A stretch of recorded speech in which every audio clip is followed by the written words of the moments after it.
அவங்க அம்மா, அப்பா சூசைட் பண்ணிக்குவேன் அப்படின்னு சொல்லி பயப்படுத்துறாங்களாமாங்க சார். பிளாக்மெயில் பண்றாங்க என்ன அப்படின்றாங்க. அவங்க ஒரு வாட்டி அவங்க அம்மா இப்படி சொன்னதுக்கு, ஆஃபீஸ் விடமாட்டேன், ஆஃபீஸ் போகாத அப்படி இப்படின்னு சொல்லியிருக்காங்க. ஒரு வாட்டி வீட்ல வச்சு அந்த புள்ளைய அடிச்சிருக்காங்க சார் அவங்க அம்மா. கோவை துடியலூர் பகுதியில் காதலித்ததற்காக 23 வயது பெண்ணை அவரது பெற்றோர் உறவினர் வீட்டில் அடைத்து வைத்த சம்பவம் பரபரப்பை ஏற்படுத்தியுள்ளது. கோவை டவுன்ஹால் பகுதியைச் சேர்ந்த செல்வகுமாரின் மகள் சூரியமுஷினி தனது வேலையிடத்தில் பணியாற்றிய ஹரிஹரனை காதலித்துள்ளார். இருவரும் 23 வயதுடைய மேஜர் வயதை கடந்தவர்கள். திருப்பூரில் வசிக்கும் ஹரிஹரனுடன் தங்களின் காதலை பெற்றோரிடம் கூறியதனை அடுத்து சூர்யாவின் தந்தை செல்வகுமார் இதை எதிர்த்து மகளை துடியலூர் அதிர்ஷ்டலட்சுமி கார்டன் பகுதியில் உள்ள உறவினர் சுப்பிரமணியனின் வீட்டில் அடைத்து வைத்துள்ளார். இந்த நிலையில் சூர்யாவின் மொபைல் பறிமுதல் செய்யப்பட்ட நிலையில் அவர் தனது உறவினரின் செல்போனில் இருந்தே ஹரிஹரனுக்கு தகவல் அனுப்பியுள்ளார்.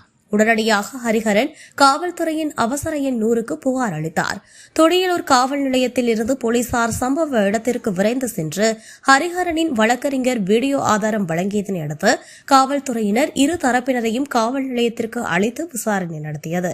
3 மணி நேர விசாரணைக்கு பிறகு சூரியவர்ஷினியின் பெற்றோர் 6 மாதத்தில் திருமணம் செய்து வைப்போம் என உறுதியளித்ததை அடுத்து சூர்யா தன்னுடைய பெற்றோருடன் வீட்டிற்கு சென்றார். சார் என் பேர் ஹரிஹரன். நான் திருப்பூர்லேருந்து வரேன். நான் ஒரு பிள்ளைய லவ் பண்ணிட்டு இருந்தேங்க சார். ஒரு 3 இயர்ஸாக லவ் பண்ணிட்டு இருந்தேன். அதுக்கப்புறம் இன்னொரு ஒரு டெக்னாலஜி ஒர்க் பண்ணிட்டு இருந்துச்சு. அப்போ நாங்கள் பார்த்து லவ் பண்ணிட்டு இருந்தோம். அதுக்கப்புறம் ஒரு ரீசெண்டாக ஒரு 6 மந்த்துக்கு முன்னாடி அவங்க வீட்டில் அலைன்ஸ் பார்க்குறேன் அப்படின்னு சொல்லி பேசிட்டு இருந்தாங்க.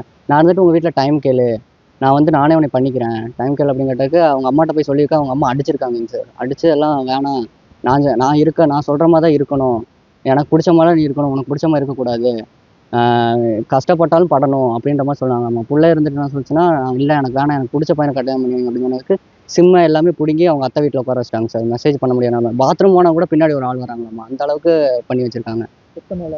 இது அவங்க அத்தை வீட்டுக்கு அனுப்பி 3 days ஆகுங்க சார். ஆனால் அவங்க அந்த புள்ள கேட்டுக்கிட்டே இருக்காம நான் பண்ணிக்கிறேன், அவனுக்கு 1 வருஷம் டைம் கொடுங்க, 1 வருஷம் டைம் கொடுங்கன்னு கேட்டுக்கிட்டே இருந்திருக்கு. அது கொடுக்க மாட்டேன், எனக்கு பிடிச்ச மாதிரி தான் நீ பையனை பண்ணிக்கணும், நாங்கள் இப்போ சொல்கிற மாதிரி தான் பண்ணிக்கணும், அங்கே போனால் நீ கஷ்டப்படுவேன், நீ ரொம்ப மிடில் கிளாஸ் ஃபேமிலி அந்த பையன், நீ அங்கே போனால் உன்னை கஷ்டப்படுத்துவாங்க, உன் நாளைக்கு நாங்கள் பார்க்குறோம் அப்படி இப்படின்னு சொல்லி அந்த பிள்ளை இது பண்ணியிருக்காங்க.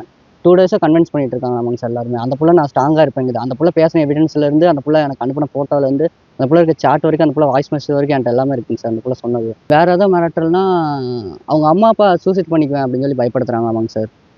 பிளாக்மெயில் பண்ணுறாங்க என்ன அப்படின்றாங்க. அவங்க ஒரு வாட்டி அவங்க அம்மா இப்படி சொன்னதுக்கு, ஆஃபீஸ் விடமாட்டேன், ஆஃபீஸ் போகாத அப்படி இப்படின்னு சொல்லியிருக்காங்க. ஒரு வாட்டி வீட்டில் வச்சு அந்த பிள்ளை அடிச்சிருக்காங்க சார் அவங்க. எங்கள் வீட்டில் பிள்ளையை நாங்கள் கூட்டு போகலான்னு இருக்கோங்க சார். புள்ள ஸ்ட்ராங்காக இருக்குது. இங்கே இருந்தால் புள்ள இன்றைக்கி அவங்க சொல்லிட்டு போயிடுவாங்க, நாளைக்கு அந்த புள்ள என்ன ஆகும் ஏதாகும்னு எங்களுக்கு தெரியாது. இன்றைக்கி மொபைல் இருந்தனால நான் இவ்வளோ பண்ண முடிஞ்சிச்சு, நாளைக்கு மொபைல் இல்லைன்னா ஒன்றுமே பண்ண முடியாது. புள்ள என்னாச்சு, இவ்வளோ ஸ்ட்ராங்காக இருக்க பிள்ளை எப்படிங்க சார் விட்டு போக முடியும்? என்ன இது பண்ணுறாங்க, எல்லாம் சுற்றி உட்காந்துருக்காங்க, எல்லாம் சுற்றி உட்காந்து என்னை கன்வின்ஸ் பண்ணுறாங்க, அப்படி இப்படின்னு எல்லாமே சொல்லிச்சுங்க சார். என்னை மைண்ட் வாய்ஸ் பண்ண பார்க்குறாங்க, எனக்கு பிடிக்கவே இல்லை, அவங்க பண்ணி வைக்கிற கல்யாணத்தை பிடிக்கவே இல்லை, கட்டாயப்படுத்தி கல்யாணம் பண்ணி வைக்கிறாங்க அப்படின்னு சொல்லிச்சு வைஃபை கனெக்ட் பண்ணி தான் எனக்கு எல்லாமே சொல்லிச்சு. என்னை காப்பாற்று, லொக்கேஷன் கொண்டு அனுப்பியிருக்குங்க சார்.